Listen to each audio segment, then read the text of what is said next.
Bajo Kenya kata kamano CPA Evans Ogutu ageno ni waseloso weche mag tudruok kodi ginyalo mana dhi mbele ing'adori network gi nyalo ga chochni matin gik molos kod lwet dhano kata kamano kami mana thuolo mar mondo mi dhi mbele. Erokamano ahinya, next time kora bedo mana machiegni gi Victor kanyo.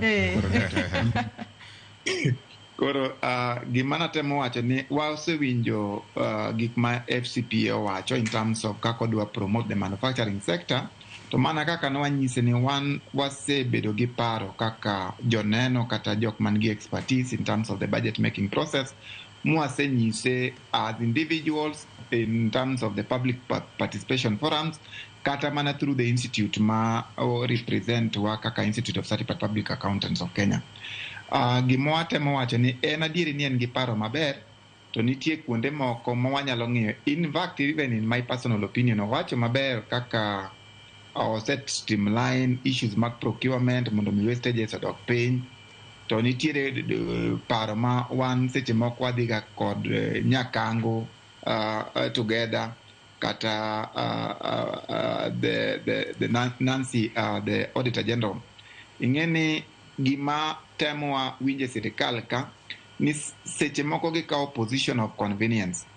Kaka for instance inyalo yudo ka affordable housing levy ming'adi ushuru ing'adi from consolidated fund manyiso ni the control of budget approve mondo mi odhi chuli go e payroll mari.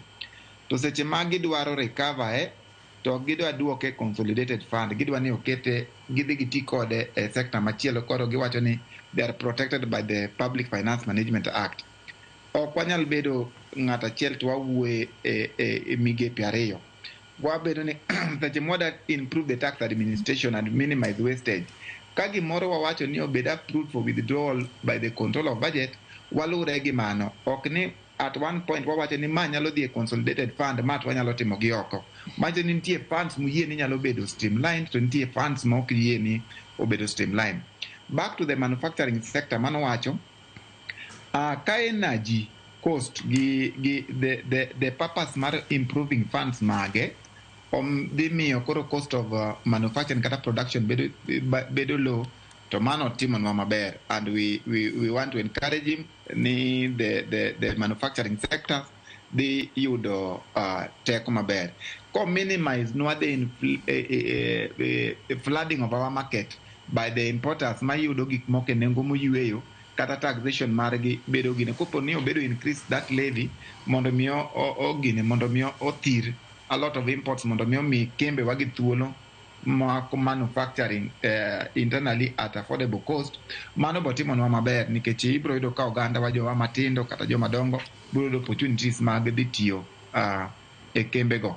But at the end of it, the greater impact ni kopo ni gigo duto podo structure gi ma kaka oketo gi from zero to tax exemption to kwa par ni is very sincere kodwa, lakini kopo no change gi as at now to the time of this so maybe yes its last card